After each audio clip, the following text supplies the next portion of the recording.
Nitaremwa David murimo gukurikira umunsi twizere ko mumeze neza. Pasika mwayivuyemo gute? Noheli mwayivuyemo gute? Bunane yo mwayivuyemo gute? Nje nitaremwa David murimo kureba. Uyu munsi tugiye kuganira ku ubwoba hari abantu batinya rwose. Bible muri Luka 12 haravuga ngo iki? Haravuga ngo nimugatinye umuntu. Umuntu agatinye mugenzi we. Ahubwo mujye mutinya Imana. Hari abantu rero usanga bafite ubwoba rwose, abantu bakagira ubwoba ku buryo umuntu adashobora no gusinzira. Umuntu nasinzire rwose akavuga ngo none bikarenga umuntu akavuga ngo kanaka aranyica, none utaremwa aranyica. Icyo gihe mubeshye. Icya mbere ububeshye kandi biravuga nimukabeshye, none icya kabiri uba ufite ubwoba kandi biravuga nimugatinya. Muri Luka 12 kumanura Bibiliya igenda ikwereka uburyo mudagomba gutinya abantu. Mugomba gutinya Imana yabaremye. Iyo utinya umuntu ubwirega umuntu uwo muntu umuhaye ububasha kandi nayindi ifite ububasha usibye yo mu ijuru yaremye David itaremwe. Imana rero niba ari ukuyitinya niyo ugomba gutinya yonyine. Ntabwo Imana ikunda abantu batinyana. Bibiliya itubwira ko Imana ishobora kubifuha. Urumva Imana ishobora kubifuha. Gufuha ni iki rero? Nuko udakunda ibyo umuntu akorera undi. Nje niba nkunda Imana ubwo nyine ni Imana, nabyo kuvanga Satani sibyo, nabyo kuvanga ibindi bintu. Ngomba gukunda Imana gusa. Imana reka tugakifuha. Iyo utinya umuntu rero aho ngaho Imana wirakaje. Imana wirakaje. Aho kureba Imana niba yarafashe Yesu sibyo, ikamuhereza ku isi akikorera umusaraba bakamukubita zirankoni n'iriya misumari, nuko Imana yari dukunze. Iyo rero ugiye kuvuga ngo ngiye gutinya umuntu udashobora no kwikorera umusaraba, umuntu ntabwo yakemera ko banamubamba. Muri Yesu ko Yesu bamwihakanye, ninda mwihakanye muraza kutubwira muri comment. Ninda mwihakanye niba barasomye ijambo ry'Imana. Ntabwo ari Yuda, nta nubwo ari Nuza, nta nubwo ari Yohana. Hari undi muntu wihakanye Yesu, muraza kutubwira. Inkoko yabitse imirundi inshuro 3.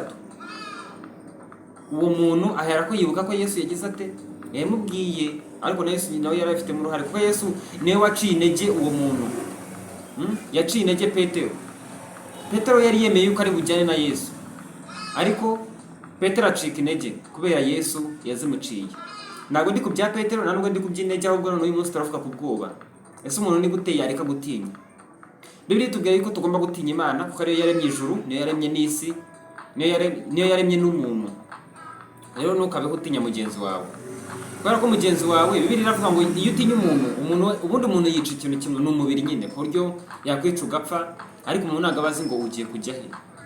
Ntabwo abazi ngo ese ugiye kujya mu ijuru, ese ugiye kujya ikuzimu. Ibyo ngibyo umuntu ntabwo ababizi. Umuntu w'icyo akora no kukwica umubiri nyine ukabuharangiye, nyine umubiri ukajya aho ngaho ukaba ikintu nyine ukaba umurambo. Ariko Bibiliya iratubwira ngo mutinye Imana ishobora noneho mutinye Imana ishobora kuba yakica umuntu ninamujyanye no mu ijuru, kandi ifite n'ahandi hantu yamujyana mu mutaramenya.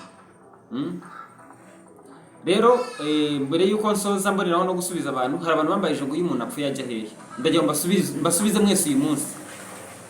Iyo umuntu apfuye ikintu cya mbere mugomba kumenya, mugomba kwibaza ngo ni iki cyamwishe. Buriya abantu bapfa impfu zitandukanye. Hari abantu bavuga ngo Satani rati umuntu apfuye ajya mu ijuru cyangwa ajya kwa Satani.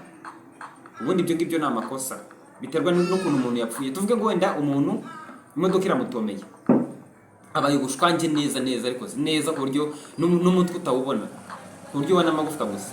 Icyo gihe bivuze ngo iyo umuntu apfuye ajya hehe, ubundi nyine ubwo muntu n'ubundi yapfuye aguma muri muhanda, nyine aguma mu muhanda, nta hantu ajya kuko nyine abari mu muhanda, cyangwa se ari muri bya biziga by'imodoka, muri ya mapine. Tuvuga ngo umuntu yagiye kuvoma nk'ahantu nko mu nyanja cyangwa se mu Kagera, ingona iramurya.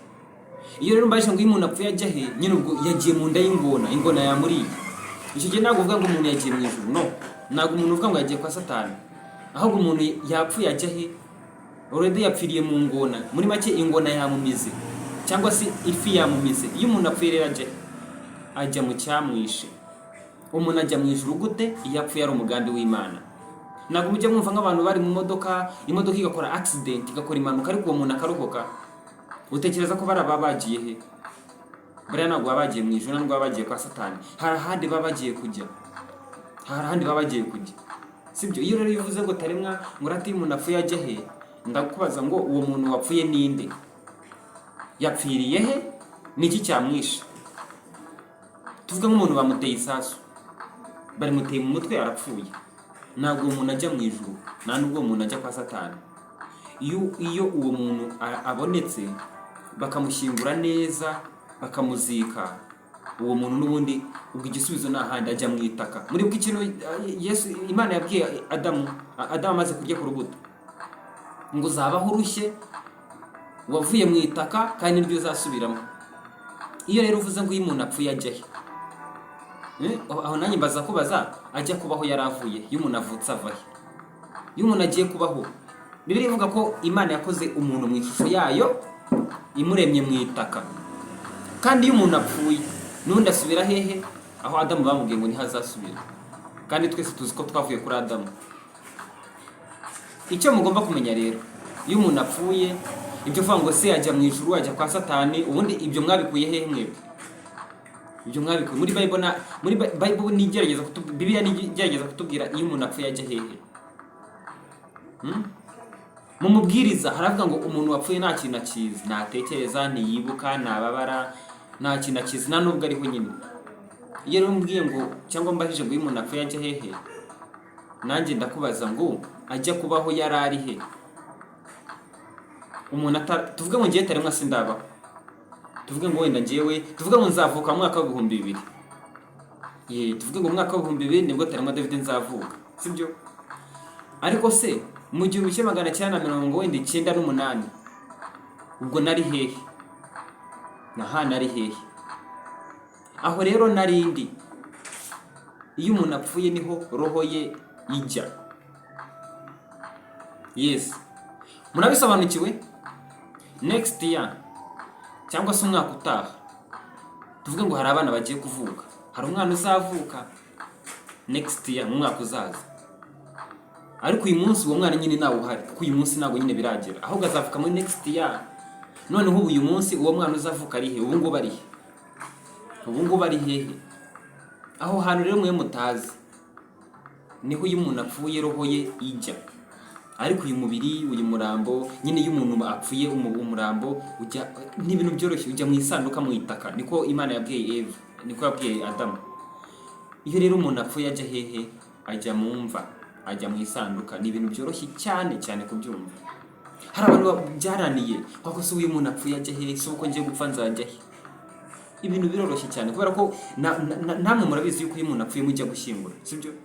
Murabizi yuko hari abantu bavuga ngo uyu munsi ngiye kujya kwa runaka kubera ko bapfishije umuntu, tugiye gushyingura, tugiye guhamba. Rero iyo utangiye kubaza ngo uyu muntu apfuye ajya he, kandi mwagiye kumushyingura, mwagiye kumushyira mu itaka, murenzaho n'itaka, mwamushyize mu isanduka mu butaka. Rero iyo umuntu apfuye ajya mu isanduka, ajya mu itaka. Icyo kibazo ntihazagire umuntu wongera kukimbaza. Imana yabwiye Adamu ati, ubwo unaniwe kunyumvira mukamuriye ku rubuto nari narababujije, ugiye kubaho urushye, uzajya ujya wiyushye akuya, sibyo? Umugore mu kubyara bizamugora, inzoka nigutanga kukubona izakuruma, ariko nawe nuyibona mbere nushaka uzayikubita, kuko niyo yagushutse uzayice. Mu itaka niho nari nakuremye, niho nagukuye, niho wavuye, n'ubu rero niho naho uzasubira. So rero nk'uko mubyumva, iyo umuntu apfuye ntago ajya mu ijuru, ntago ajya ikuzimu, ntago ajya kwa Satani, ngo ntago ajya mu rubanza, ngo ntago ajya kwa Yesu. No, ibyo ngibyo ni no. Bible muzayisome neza mu Itangiriro ku bice 2 kumanura. Iyo umuntu apfuye ajya aho yaturutse. Umuntu yaturutse he? Mu itaka. Umuntu yaturutse mu itaka, ni naho akura ibyarya, ni naho akura ibimutunga, ni naho itaka, ni naryo turiho, twubakaho amazu, turigendaho, turarihingaho, sibyo? Hari n'abarya itaka. Iryo taka rero n'ubundi nibyo birangira umuntu asubiyemo. Noneho roho iyo bita soulmate cyangwa se soul mu rurimi rw'icyongereza, cyangwa se inner cyangwa ego, ikajya hahandi yari iri utaravuka.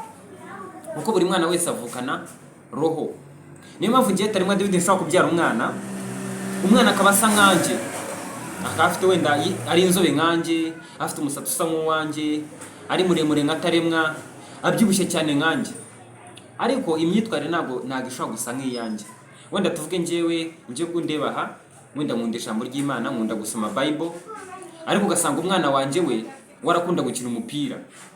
Ubwo nyine niyo roho ye, niyo soulmate ye ihari, sibyo? Uyu munsi rero twize ibintu bibiri.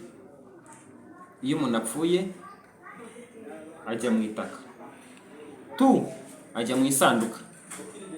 Hanyuma roho, iyo umuntu apfuye roho ye imuvamo, ntago izamuka, no, ntabwo amenya niba imanuka cyangwa itambika, cyangwa se nyine wenda ijya ahandi hantu, ijya ahandi yari umwana ataravuka. Nabahaye example, umwana niba nzamubyara muri next year, tuvuge ngo uwo mwana nibwo nzamubyara, kubera iki? Wenda mu kwezi kuri imbere nzashaka umugore, tubyara umwana muri next year. None uwo mwana katarabaho, ubu ngubu ari he? Ubuse wahamenya? Ubu ngubu naraba kuko nzamubyara umwaka utaha, nibwo nzashaka tukabyara. Uwo mwana ubu ngubu ari he? Mu gihe ataravuka ari he? Aho rero ari, waba uhazi cyangwa utahazi. Iyo upfuye ni naho roho yawe isubira, akaba ari he? Kuko njyewe narabaho, nta bwenge bwari buhari. Uko rero niko iby'Imana bikora. Mugomba gusoma Bible neza, mugakurikiza ibyo Bible ivuga. Hanyuma muhumirize tubanze dusenge Imana yo mu ijuru, kubera yuko twize ijambo rikomeye.